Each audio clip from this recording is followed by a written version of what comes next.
Hello friends, welcome to doctor Santosh Sai institute.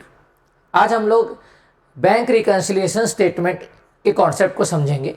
Bank reconciliation statement के बारे में जानेंगे। सर, ये बैंक रिकन्सिलिएशन स्टेटमेंट क्या होता है? तो बेटा, एक होता है कैश बुक जो बिजनेसमैन बनाता है, एक होता है पासबुक, उसमें बैंक एंट्री करता है बिजनेसमैन के ही बिहाफ में, बिजनेसमैन के लिए ही। तो कैश बुक जिसमें बिजनेसमैन अपनी एंट्रीज करता है, और एक होती है पासबुक जो जिसमें एंट्रीज बैंक करता है, पर वो बिजनेसमैन के लिए ही वो उसको एंट्री करता है, बिजनेसमैन के बिहाफ में ही उसकी वो एंट्री करता है। तो कैश बुक में जो एंट्रीज होनी चाहिए वही एंट्रीज बट ऑफिस है कि पासबुक में भी होनी चाहिए। जैसे कैश बुक में अगर आपने मान लो 10,000 का आपने चेक जमा किया, तो कैश बुक में आप एंट्री कर दोगे कि 10,000 का आपने चेक आपके बैंक पे जमा हुआ, और बैंक पे जब वो जमा हो जाएगा तो बैंक अपने पासबुक में एंट्री कर देगा कि भाई ये कस्टमर का 10,000 का चेक अकाउंट पे जमा हो गया है। तो मेरे कहने का मतलब ये है कि जो चीज़ की एंट्री कैश बुक में हो रही है वो चीज़ की एंट्री पासबुक में भी होनी चाहिए। अगर हम बैंक के साथ कोई ट्रांजेक्शन्स कर रहे हैं तो कैश बुक में उसकी एंट्री होती है, हम अपने लिए करते हैं, और वही चीज़ बैंक में भी रिफ्लेक्ट होना चाहिए, यानी कि बैंक के पासबुक में भी उसकी एंट्री होनी चाहिए। ओके। पर कई बार क्या होता है, कई बार हम लोग चेक जमा करते हैं या कोई कैश जमा करते हैं, डिपॉजिट करते हैं, तो हम अपने में तो एंट्री कर लेते हैं, पर वो बैंक में पासबुक में कई बार एंट्री उसकी नहीं हो पाती है, छूट जाता है। जैसे मान लो मैंने अपने एक एम्प्लॉय को भेजा कि जा यार ये 10,000 का चेक तू डिपॉजिट करके आ जा। तो 10,000 का चेक मैंने तो जमा कर दिया, मैंने अपने में एंट्री कर ली कैश बुक में कि 10,000 डिपॉजिटेड, लेकिन वो व्यक्ति क्या हुआ, वहाँ तक पहुँचा ही नहीं, वो बीच में ही गायब हो गया। तो बताओ क्या इस चीज़ की एंट्री पासबुक में होगी? नहीं होगी। तो कैश बुक में एंट्री हुई पर पासबुक में नहीं हुई। तो ऐसे बहुत सारे डिफरेंसेस होते हैं जहाँ पे कैश बुक और पासबुक मैच नहीं होता है। तो कैश बुक और पासबुक को मैच करने के लिए, कैश बुक और पासबुक को टैली करने के लिए, उसके डिफरेंसेस को पता लगा के उसको रिकंसाइल करने के लिए हम एक स्टेटमेंट बनाते हैं, और उसी स्टेटमेंट को कहा जाता है बैंक रिकंसिलिएशन स्टेटमेंट। समझ में आया? तो बैंक रिकंसिलिएशन स्टेटमेंट क्या होता है बेटा? बैंक रिकंसिलिएशन स्टेटमेंट एक स्टेटमेंट होता है जिसमें हम दोनों कैश बुक और पासबुक के एरर्स को रेक्टिफाई करते हैं, और वो स्टेटमेंट के फॉर्म में हम कैश बुक और पासबुक के एरर्स को रेक्टिफाई करके उसको टैली करवाते हैं। बस उसी स्टेटमेंट को कहा जाता है बैंक रिकंसिलिएशन स्टेटमेंट। तो जैसे कि आप यहाँ देख सकते हैं कि bank reconciliation statement is a statement prepared by the account holder. उसे अकाउंट होल्डर बनाता है, मतलब बिजनेसमैन खुद अपने लिए बनाता है, ये जानने के लिए कि कैश बुक और पासबुक टैली क्यों नहीं हो रहा है, क्या डिफरेंसेस हैं। वो डिफरेंसेस का पता लगाने के लिए बैंक रिकंसिलिएशन स्टेटमेंट बनाया जाता है, ताकि वो टैली हो, डिफरेंसेस को हम ठीक कर सकें, उसके लिए बैंक रिकंसिलिएशन स्टेटमेंट बनाया जाता है। तो bank reconciliation statement is a statement prepared by the account holder on a particular date. ये कोई एक पर्टिकुलर डेट में बनता है। देखो, to reconcile the bank balance as per cash book with the balance as per passbook. ठीक। तो bank reconciliation statement एक स्टेटमेंट होता है जो एक बिजनेसमैन बनाता है।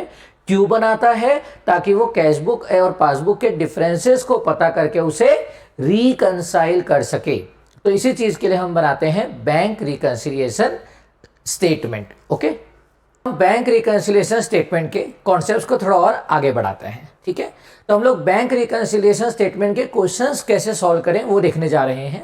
तो मैं आपको अभी एक अप्रोच बताने वाला हूं जो बहुत ही आसान है, आपको बहुत आसान लगेगा। उसको आप फॉलो करो, आपके लिए ये चैप्टर बहुत ही आसान हो जाएगा। तो अभी मैं कुछ बातें बता रहा हूं कि बैंक रिकंसिलिएशन स्टेटमेंट के क्वेश्चंस को कैसे सॉल्व करें, तो अभी आप समझना। उसके बाद हम क्वेश्चन सॉल्व करेंगे तो आपको बहुत आसान लगने लगेगा, और जो भी हम समझेंगे विद कॉन्सेप्ट समझेंगे। तो बेटा, जब भी आप बैंक रिकंसिलिएशन स्टेटमेंट के क्वेश्चंस को देखेंगे तो सबसे पहले आप क्या करेंगे, ऐसे इस टाइप से इसको ऐसे बना लेंगे। ये है आपका कैश बुक मान लेते हैं अपन, और ये है आपका पासबुक। ये है डेबिट साइड, क्रेडिट साइड,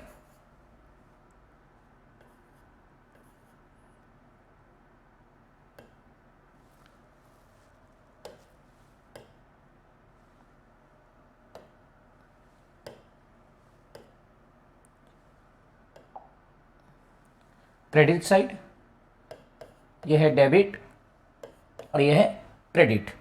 इसको हम बोल सकते हैं रिसिप्ट, इसको हम बोल सकते हैं पेमेंट, इसको हम बोल सकते हैं पेमेंट, और इसको हम बोल सकते हैं रिसिप्ट। या और अगर हम सिंपल शब्दों में बात करें तो ये है अच्छा कॉलम, अच्छा कॉलम, ये है बुरा कॉलम, ये है बुरा कॉलम, और ये है अच्छा कॉलम। ओके, तो ये है कैश बुक, ये है पासबुक, ये है आपका कैश बुक का रिसिप्ट साइड, ये है कैश बुक का पेमेंट साइड, ये है पासबुक का पेमेंट साइड, और ये है पासबुक का रिसिप्ट साइड। ओके, तो ये कैश बुक का रिसिप्ट साइड, रिसिप्ट साइड मतलब अच्छा साइड, तो जो भी अच्छी बातें होंगी उसको हम यहाँ लिखेंगे। ओके, क्लियर है। ये है पेमेंट साइड, पेमेंट करना किसी को पसंद नहीं है, किसको पसंद है खर्चा करना, है ना, तो पेमेंट किसी को भी करना पसंद नहीं आता है, ठीक है। तो जो भी हम पेमेंट करेंगे उसको हम क्रेडिट से लिखेंगे, इसलिए मैं इसको बुरा कॉलम का नाम दिया हूँ, ठीक है। ये कैश बुक का रिसिप्ट साइड है अच्छा कॉलम, ये कैश बुक का पेमेंट साइड है बुरा कॉलम। वैसे ये है पासबुक, पासबुक में कौन एंट्री करता है बेटा, बैंक एंट्री करता है। मैंने बताया किसके बिहाफ में, कस्टमर के बिहाफ में, कस्टमर के लिए, ठीक है। तो पासबुक में बैंक एंट्री करता है कस्टमर के लिए, कस्टमर के बिहाफ में, ठीक। तो पासबुक में बैंक एंट्री करेगा। ये है पासबुक का पेमेंट साइड, जो भी बैंक पेमेंट करेगा, क्वेश्चन में अगर लिखा रहेगा कि बैंक पेमेंट कर रहा है तो जो भी बैंक पेमेंट करेगा वो पूरा पासबुक के पेमेंट साइड में आएगा। पासबुक में एंट्री बैंक करता है, जो भी बैंक पेमेंट करेगा वो पूरा पासबुक के पेमेंट साइड में आएगा।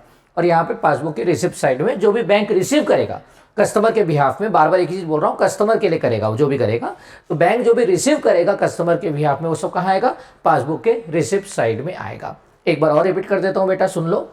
कैश बुक में आप खुद रिकॉर्ड करते हो अपने लिए, यह है कैश बुक का रिसिप्ट साइड मतलब अच्छा साइड, अच्छी बातें लिखेंगे। यह है कैश बुक का पेमेंट साइड, बुरी बातें लिखेंगे।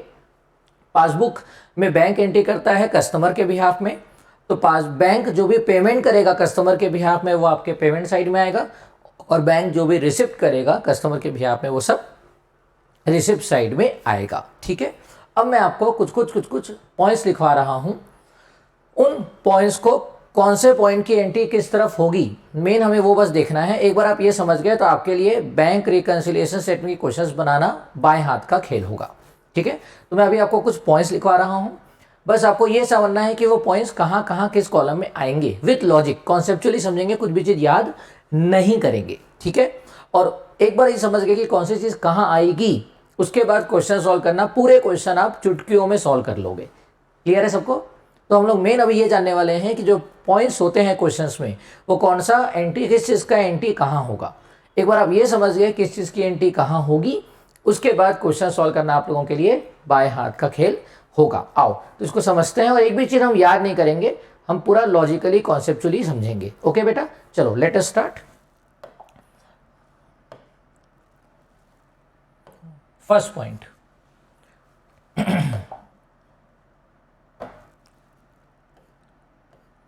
फर्स्ट पॉइंट क्वेश्चन में दिया रहता है बैलेंस एज पर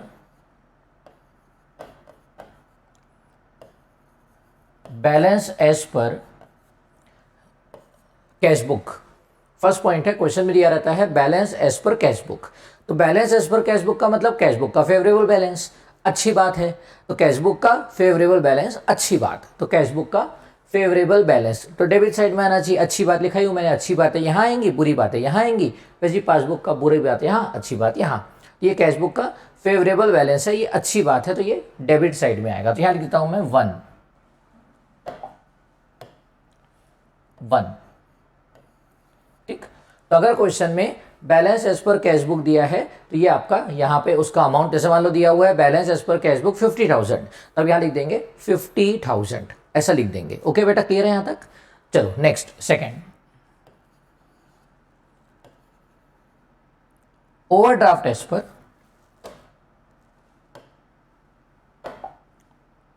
सेकंड है overdraft as per cash book. Second question में दिया रहता है overdraft as per cash book. तो बेटा ओवरड्राफ्ट मतलब आपने ज्यादा पैसा निकाल दिया है, ओडी है, नेगेटिव बैलेंस है, बुरी बात होती है। ओवरड्राफ्ट मतलब उधारी में चल रहे हो आप, ठीक है। तो ओवरड्राफ्ट मतलब बुरी बात। तो कैश बुक का बुरा बात तो कहाँ आना चाहिए बेटा, ये कैश बुक के पेमेंट साइड में आना चाहिए, क्योंकि कैश बुक का ये ओवरड्राफ्ट है, नेगेटिव बैलेंस है, तो ये कैश बुक के पेमेंट साइड में आना चाहिए, लिख देते हैं हम लोग second. Okay, next third, balance as per passbook. Third है बैलेंस एज पर पासबुक, तो ये कुछ नहीं बोला है तो फेवरेबल बैलेंस ही होगा। तो favourable balance as per passbook मतलब पासबुक का ये फेवरेबल बैलेंस है, अच्छी बात है, फायदे की बात है, खुशी की बात है, ठीक है। तो favourable balance as per passbook, passbook के फेवरेबल साइड में मतलब अच्छे साइड में आना चाहिए, अच्छा साइड मतलब पासबुक के रिसिप्ट साइड में आना चाहिए, क्या लिख देते हैं हम लोग third point. Okay, next fourth, overdraft as per passbook. Passbook का ओवरड्राफ्ट, ओवरड्राफ्ट मतलब बुरी बात है ना, तो पासबुक के ये ओवरड्राफ्ट मतलब बुरी बात मतलब पेमेंट साइड में आना चाहिए, तो ये पासबुक के पेमेंट साइड में आ जाएगा, फोर्थ पॉइंट यहाँ पे। यहाँ तक ओके है सबको। तो मैंने क्या बोला बेटा, अगर क्वेश्चन में आपको दिखेगा, जो कि रहेगा ही क्वेश्चन में, इन चारों में से एक पॉइंट रहेगा ही, न रहे ऐसा हो ही नहीं सकता, इन चारों में से एक पॉइंट क्वेश्चन में दिया ही रहेगा, और उसको कहाँ लिखना है ये आप समझ चुके हैं, इसको आप ध्यान देंगे। तो सबसे पहला balance as per cash book, cash book का फेवरेबल बैलेंस कैश बुक के रिसिप्ट साइड में आएगा। Second, overdraft as per cash book का ओवरड्राफ्ट मतलब नेगेटिव बैलेंस कैश बुक के पेमेंट साइड में आएगा, बुरे साइड में आएगा। फिर अगला favourable balance as per passbook, passbook का फेवरेबल बैलेंस मतलब अच्छी बात है, पासबुक के रिसिप्ट साइड में आएगा। और अगला ओवरड्राफ्ट एज पर पासबुक मतलब पासबुक की बुरी बात है, पेमेंट वाली बात है, तो ये पासबुक के पेमेंट साइड में आएगा। यहां तक ओके है। नेक्स्ट पॉइंट आते हैं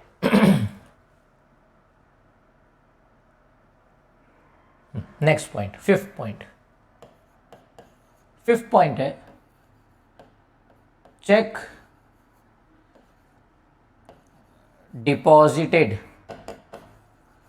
कई बार इसकी जगह क्वेश्चन में पेड भी लिखा रहता है। Check deposited into bank but not yet credited. आपने चेक बैंक में जमा कर दिया है पर वो अभी तक क्रेडिट नहीं हुआ है, तो बेटा चेक आपने जमा कर दिया है पर वो वहां पहुंचा नहीं, क्रेडिट नहीं हो पाया। तो डिपॉजिटेड मतलब आपने चेक, आपको कहीं से मिला होगा तब तो डिपॉजिट किए होगे, तो कहीं से आपको चेक मिला होगा तब आपने डिपॉजिट किया होगा, मतलब चेक आपको कहीं से रिसिप्ट हुआ होगा, तो ये रिसिप्ट है, अच्छी बात है आपके लिए, ठीक है। तो आपको चेक कहीं से मिला होगा तब तो डिपॉजिट हुआ होगा, तो आपको रिसिप्ट हुआ है चेक, तो रिसिप्ट हुआ है तो ये कहाँ आएगा बेटा, कैश बुक के रिसिप्ट साइड में आएगा। यहाँ लिख देते हैं हम लोग पॉइंट नंबर 5, कैश बुक के रिसिप्ट साइड में आएगा। ओके, क्योंकि चेक आपने डिपॉजिट किया है बैंक में, मतलब कहीं से आपको चेक मिला है तब आपने डिपॉजिट किया है, तो आपका रिसिप्ट हुआ होगा तो कैश बुक के रिसिप्ट में आ गया, और उसके बाद वो बैंक में जमा नहीं हो पाया, बैंक पे जमा नहीं हो पाया तो पासबुक में नहीं आया होगा, है ना। तो इसकी एंट्री सिर्फ कैश बुक में हो गई, क्योंकि रिसिप्ट हो गया, हमको तो मिल गया चेक, लेकिन क्या ये चेक जमा हो पाया बैंक में, नहीं जमा हो पाया, तो ये यहाँ पे इसकी एंट्री नहीं होगी, ठीक है। Next 6th point, check issued but not presented for payment।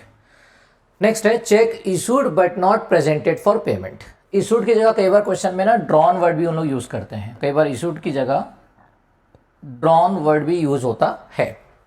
Draw, आपने ड्रॉ किया, तो बेटा आपने चेक किसी को इशू किया, मतलब किसी को आपने पेमेंट करने के लिए चेक दिया, तो आपने तो उसको पेमेंट कर दिया, आपने तो उसको चेक दे दिया, लेकिन वो अभी तक वो बहुत ही आलसी टाइप का इंसान था, तो उसने क्या किया, उसने अभी तक उसको बैंक में प्रेजेंट नहीं किया। तो आपने तो उसको पेमेंट कर दिया, इशूड मतलब होता है पेमेंट कर देना, तो आपने उसको पेमेंट कर दिया पर वो अभी तक वहाँ जमा नहीं हो पाया, तो आपने पेमेंट कर दिया, पेमेंट करेगा तो कहाँ आएगा, बोलो बेटा सब लोग, हाँ बिल्कुल सही कहा आप लोगों ने, पेमेंट कर दिया तो ये कैश बुक के पेमेंट साइड में आएगा, बहुत सही, ठीक है, क्योंकि आपने चेक किसी को पेमेंट किया है तो कैश बुक के पेमेंट साइड में आएगा, तो यहाँ आएगा पॉइंट नंबर 6।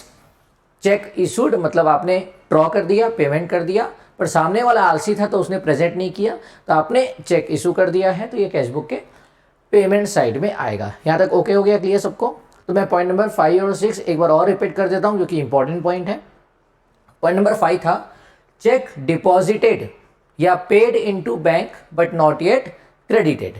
आपने चेक डिपॉजिट किया तो डिपॉजिट तभी करोगे जब आपको कहीं से मिला होगा, तो आपको चेक मिला होगा, रिसिप्ट होगा, तो कैश बुक के रिसिप्ट साइड में आएगा। ठीक, नेक्स्ट है cheque issued but not presented. आपने चेक इशू किया, मतलब आपने चेक किसी को दिया, पेमेंट किया, पर उसने प्रेजेंट नहीं किया, तो आपने पेमेंट कर दिया, आपने पेमेंट कर दिया तो कैश बुक के पेमेंट साइड में आएगा। ठीक है, यहाँ पे आएगा, है ना। मैं फिर रिपीट करूंगा, एक बार अगर आप ये समझ गए कि कौन सा चीज़ कौन से कॉलम में आएगा, उसके बाद क्वेश्चन सॉल्व करना, प्लस माइनस करना बहुत ईजी होता है, उसमें आपको बिल्कुल टेंशन नहीं लेना है। तो बस एक बार समझना इंपॉर्टेंट है कि कौन सा चीज़ कहाँ आएगा, दैट इज़ इंपॉर्टेंट, वही हम सीख रहे हैं। तो प्रॉपर कॉन्सेप्चुअली समझो कि कौन सा चीज़ कहाँ पे लिखना है, उसके बाद प्लस माइनस करना तो बहुत ईजी होता है। ठीक है बेटा, नेक्स्ट आ जाओ पॉइंट नंबर 6 के बाद। नेक्स्ट है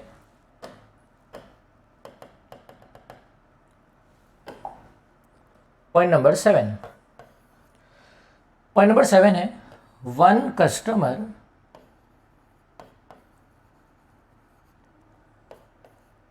directly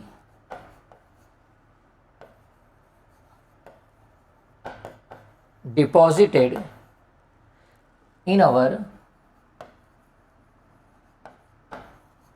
bank account. Point number 7 है कि एक कस्टमर ने डायरेक्टली हमारे बैंक अकाउंट में पैसा जमा कर दिया। One customer directly deposited in our bank account. तो बेटा एक आदमी था, उसने उसको हमको पैसा देना था, उसने हमको पैसा नहीं दिया, उसने क्या किया, डायरेक्टली हमारे बैंक में जमा कर दिया, डायरेक्टली पासबुक में उसकी एंट्री हो गई। तो हमको पता चला कि इस चीज़ का नहीं पता चला, तो हमारे में कैश बुक में एंट्री हुई होगी क्या, नहीं हुई होगी। तो उस कस्टमर ने क्या किया, डायरेक्टली बैंक में जमा कर दिया पैसा, तो डायरेक्टली पासबुक में एंट्री हो गई होगी, कैश बुक में एंट्री नहीं हुई होगी। तो हमारे बैंक में पैसा जमा हो गया, जमा हो गया मतलब ये तो अच्छी बात है, रिसिप्ट वाली बात है, फायदे वाली बात है, खुशी की बात है, अच्छी बात है ना।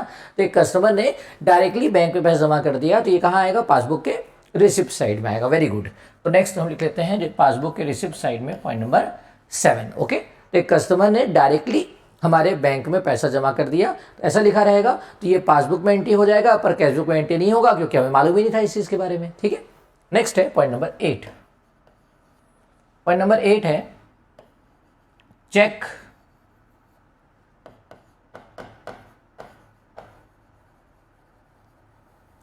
डिसऑनर्ड। पॉइंट नंबर 8 है चेक आपका डिसऑनर हो गया है। तो चेक डिसऑनर कौन करेगा, बैंक करेगा, पासबुक में होगा। और डिसऑनर होना बुरी बात होती है, डिसऑनर होता है मतलब पैसा बाउंस हो जाना, मतलब चेक बाउंस हो जाना, पैसा ना मिलना, पेमेंट ना होना, ये बुरी बात है। तो बुरी बात कहाँ आएगी, देखो लिखा हूँ, बुरी बात कहाँ आएगी, पासबुक के पेमेंट साइड में आएगा। तो याद रखना, जब भी क्वेश्चन में चेक डिसऑनर लिखा होगा तो चेक डिसऑनर कौन करता है, बैंक करता है, बैंक यानी कि पासबुक, और डिसऑनर मतलब बुरी बात, इसलिए पासबुक के पेमेंट साइड में आएगा। यहाँ पे लिख लेते हैं पॉइंट नंबर 8। ओके बेटा, नेक्स्ट आते हैं पॉइंट नंबर 9। पॉइंट नंबर 9 है बैंक चार्ज्ड इंटरेस्ट या bank paid expenses on our behalf. तो बेटा पॉइंट नंबर 9 सिर्फ इतना बोलता है कि कोई भी खर्चा अगर बैंक करेगा हमारे बिहाफ में, बैंक ने मान लो लाइफ इंश्योरेंस प्रीमियम पे कर दिया हमारे बिहाफ में, या बैंक ने हमसे इंटरेस्ट चार्ज किया, या कोई भी एक्सपेंसेस बैंक हमसे वसूलेगा, तो सीधी सी बात है, बैंक मतलब पासबुक और एक्सपेंसेस मतलब बुरी बात, पेमेंट वाली बात, खर्चे वाली बात, है ना। तो कहाँ आना चाहिए, तो याद रखना, कोई भी एक्सपेंसेस दिए रहेंगे जो बैंक चार्ज कर रहा होगा, या कोई खर्चा बैंक कर रहा होगा, तो वो पासबुक के बुरे वाले साइड में आएगा, बुरे कॉलम में आएगा। यानी कि यहाँ लिख लेते हैं हम पॉइंट नंबर 9। बोलो समझ में आया कि नहीं आया। तो बैंक ने यानी कि पासबुक ने, बैंक ने हमसे कोई खर्चा चार्ज किया, तो बैंक खर्चा चार्ज करेगा तो वो बुरी बात होती है, पेमेंट वाली बात होती है, जो कि पासबुक के पेमेंट साइड में आएगा। ओके, यहाँ तक ओके है। नेक्स्ट आ जाओ 10th। अब हम इनकम की बात कर लेते हैं। Interest on investment, interest on investment collected by bank, या इसको ऐसा भी समझ सकते हो, बैंक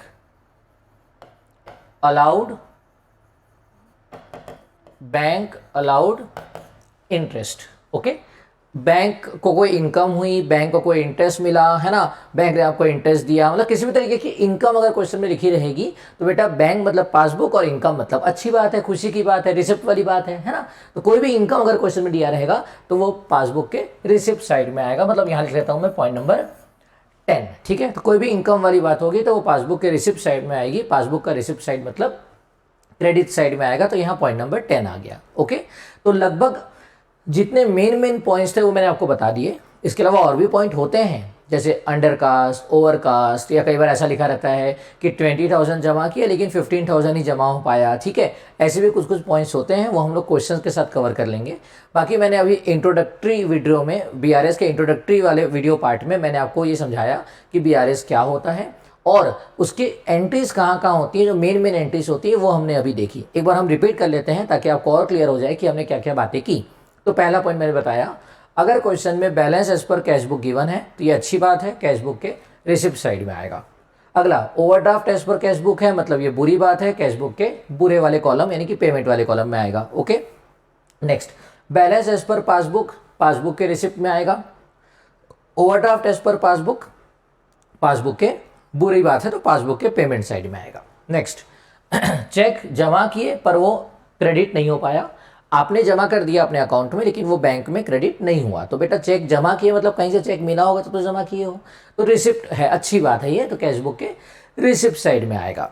नेक्स्ट है, cheque issued but not presented for payment, मतलब आपने चेक इशू किया, किसी को पेमेंट किया आपने चेक का, आपने चेक से किसी को पेमेंट किया, चेक उसके ऊपर ड्रॉ किया, लेकिन सामने वाला आलसी था तो वो बैंक तक नहीं पहुंचा, बैंक में प्रेजेंट नहीं हो पाया। तो आपने चेक तो इशू कर दिया है तो पेमेंट हो गया है, तो कैश बुक के पेमेंट साइड में आएगा। नेक्स्ट है, एक कस्टमर है उसने डायरेक्टली आपके बैंक में जमा कर दिया, तो कस्टमर ने डायरेक्टली बैंक में जमा कर दिया तो आपको तो पता ही नहीं होगा, तो कैशबुक में एंट्रीज की होगी क्या बेटा, नहीं होगी। और उसने डायरेक्टली क्या कर दिया, बैंक में जमा कर दिया, तो पासबुक के रिसिप्ट साइड में आएगा। ओके, नेक्स्ट है, चेक डिसऑनर्ड, चेक डिसऑनर्ड का मतलब है कि चेक बाउंस हो गया, आपका पेमेंट नहीं हो पाया।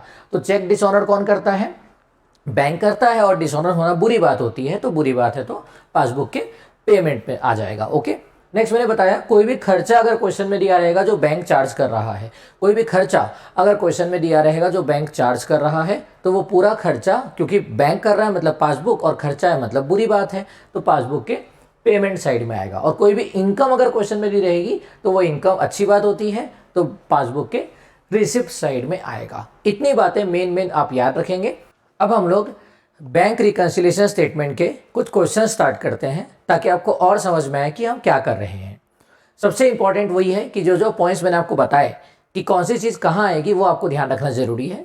उसके बाद क्वेश्चन सॉल्व करना तो बहुत ईजी होता है, खाली प्लस माइनस करना है और आपका आंसर आ जाएगा।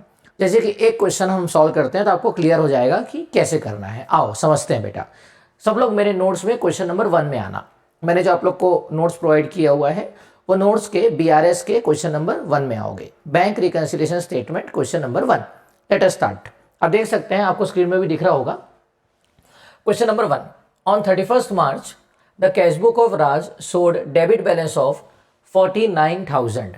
आपको कैश बुक का डेबिट बैलेंस दिया हुआ है। तो जब भी आप बीआरएस का क्वेश्चन देखेंगे तो आप ऐसे एक कैश बुक और एक पासबुक ऐसे बना लेंगे। उसके बाद यहाँ लिख सकते हैं आप रिसिप्ट यानी कि डेबिट, यहाँ लिख सकते हैं आप पेमेंट यानी कि क्रेडिट। और वैसे ये आपका डेबिट है, ये आपका पेमेंट, और ये आपका क्रेडिट है यानी कि रिसिप्ट। ऐसा आप लिख सकते हैं, cash book, debit, credit, receipt, payment and payment receipt. Okay, first point दिया हुआ है कि कैश बुक का आपका डेबिट बैलेंस है 49,000। कैश बुक का डेबिट बैलेंस मैंने कहाँ बताया था बेटा आप लोगों को, कैश बुक के डेबिट साइड में। ओके, इसको आप 49,000 यहाँ लिख लेंगे और इसको 49,000 लिख के ऐसे आप सर्कल कर लेंगे। याद रखना, मैंने बताया था कि क्वेश्चन में 4 चीज़ें दी रहेंगी, उनमें से कोई एक चीज़ को आप सर्कल कर लेना। मतलब 4 में से कोई एक चीज़ क्वेश्चन में दिया रहेगा, उसको आप सर्कल करना है। सर क्या क्या, पहला balance as per cash book होगा या बैलेंस एज पर पासबुक होगा, या overdraft as per cash book होगा और ओवरड्राफ्ट एज पर पासबुक होगा। इन चारों में कोई एक चीज़ क्वेश्चन में दिया रहेगा, उसको आप सर्कल कर लेंगे। ओके, तो balance as per cash book या बैलेंस एज पर पासबुक, या overdraft as per cash book या ओवरड्राफ्ट एज पर पासबुक, इन चारों में कोई एक चीज दिया रहेगा, उसको आप सर्कल कर लेंगे। तो आपको दिया हुआ है balance as per cash book 49,000 को सर्कल कर लेंगे। सर पासबुक का भी तो बैलेंस दिया हुआ है, तो वो रिकंसाइल करने के लिए है, टैली करने के लिए है। तो अच्छी बात यह है कि आपको आंसर पहले से दिया हुआ है, तो आंसर आपको दिया हुआ है 37,400, ठीक है, वो रिकंसाइल करने के लिए है, मतलब आपका आंसर 37,400 आना चाहिए। तो बैलेंस एज पर पासबुक आपको दिया हुआ है, वो आंसर है हमारा। ओके, तो चलो सबसे पहले आपको दिया था balance as per cash book 49,000, हमारा हमने लिख दिया, उसको हमने सर्कल कर लिया। नेक्स्ट पॉइंट आते हैं, first point, cheque of Shyam 9,000 and of Mohan 15,000 were deposited but not collected. तो मैंने क्या कहा था, cheque deposited but not collected कहाँ आता है, तो आपको कहीं से चेक मिला होगा तब तो आपने डिपॉजिट कराया होगा, तो चेक रिसिप्ट हुआ है फिर आपने उसको जमा कराया, तो ये कैश बुक कहाँ आएगा बेटा, बिल्कुल सही कहा आप लोगों ने, कैश बुक के रिसिप्ट साइड में आएगा। वेरी गुड, तो कैश बुक के रिसिप्ट साइड में आएगा 9,000 एंड 15,000, तो यहाँ पे आएगा 9,000, यहाँ पे आएगा 15,000 कैश बुक के रिसिप्ट साइड में। ओके, नेक्स्ट है Ramesh deposited a cheque of 8,000 directly into the bank. एक कस्टमर ने डायरेक्टली हमारे बैंक में जमा कर दिया, तो हमारे बैंक में पैसा जमा हो गया, तो पासबुक, बैंक मतलब पासबुक, और जमा हो गया मतलब रिसिप्ट, पासबुक के रिसिप्ट साइड में आएगा। पासबुक के रिसिप्ट साइड में अमाउंट कितना है 8,000, यहां लिख लेते हैं हम लोग 8,000। ओके, नेक्स्ट है bank allowed an interest, bank ने आपको इंटरेस्ट दिया, तो बैंक ने रिसिप्ट, इंटरेस्ट दिया मतलब रिसिप्ट, बैंक मतलब पासबुक, रिसिप्ट पासबुक के रिसिप्ट साइड में आएगा, कितना है 500। ओके, नेक्स्ट है cheque for 10,000 issued to Ramesh was net not presented. आपने चेक किसी को इशू किया मतलब आपने पेमेंट किया, पेमेंट किया तो कहाँ आएगा, कैश बुक के पेमेंट साइड में। तो आपने चेक इशू किया मतलब किसी को पेमेंट किया, तो चेक कैश बुक के पेमेंट साइड में आएगा, कितना है बेटा अमाउंट 10,000 है। नेक्स्ट बैंक डेबिटेड, खुद लिख दिया है बैंक डेबिटेड, क्वेश्चन में लिख दिया है बैंक मतलब पासबुक और डेबिटेड मतलब पासबुक के डेबिट साइड में आएगा, तो पासबुक के डेबिट साइड में हम लिख लेते हैं 6,000। ओके, नेक्स्ट है bank debited 100 noting bank charges, ये भी आपका बैंक डेबिटेड लिखा हुआ है, तो यहाँ पे आपका 100 आ जाएगा। ओके बेटा, तो जितने भी चीज़ें क्वेश्चन में दी हुई थी हमने पूरी कॉपी कर ली हैं, और एक बार अगर आपका ये कंप्लीट हो जाता है, जो कि बहुत इजीली अब आपको समझ में आ भी रहा होगा कि कौन सा चीज़ कहाँ आएगा, तो एक बार ये अगर आप क्लियर कर लेते हो तो इसके बाद प्लस माइनस करना तो बहुत ही आसान होता है। ये बस मेन होता है कि कौन सा चीज़ कहाँ आएगा, ये अगर आप सही से लिख लेते हैं, जो कि बहुत ही ईजी है, आप समझ ही गए होंगे, मैं आपको इसके पिछले वीडियो में समझाया था, तो इसके बाद ये तो बहुत ही ईजी होता है, खाली आपको प्लस माइनस करना होता है। तो अब हम प्लस माइनस करना सीखते हैं, हर क्वेश्चन में ऐसे ही करना है प्लस माइनस, जैसे मैं सिखा रहा हूँ। तो प्लस माइनस कैसे करेंगे, जिसको आपने गोला मारा था उसका ऑपोजिट साइड, यानी कि ये क्रेडिट वाला साइड, ये इसके साथ प्लस होगा, और इसका क्रेडिट और इसका क्रेडिट ये भी प्लस होगा। ओके, तो जिसको आपने सर्कल किया है उसका उल्टा ये 10,000 प्लस होगा, और इसका क्रेडिट है तो इसका भी क्रेडिट, यानी कि 8,000 और 500 ये क्या होगा प्लस होगा, और बाकी जो बच गया, बाकी क्या क्या बच गया, ये बच गया, ये बच गया, और आपका ये बच गया और ये बच गया, ये क्या होगा बेटा माइनस होगा। ठीक है, तो ये माइनस माइनस, ये 6,000 भी माइनस और ये 100 भी माइनस। ठीक है, इतना करके आपका फाइनल आंसर आ जाएगा। जैसे आपका मैंने क्या बोला 49,000, उसमें क्या क्या प्लस होगा आपका, उसमें 10,000 प्लस होगा, और आपका 8,000 प्लस होगा, और आपका 500 प्लस होगा, और माइनस क्या क्या होगा, माइनस होगा 9,000, माइनस होगा 15,000, और माइनस होगा 6,000, और माइनस होगा 100। इसको आप कर लो, आपका आंसर आ जाना चाहिए। सब लोग इसको प्लस माइनस करो, you will get the answer.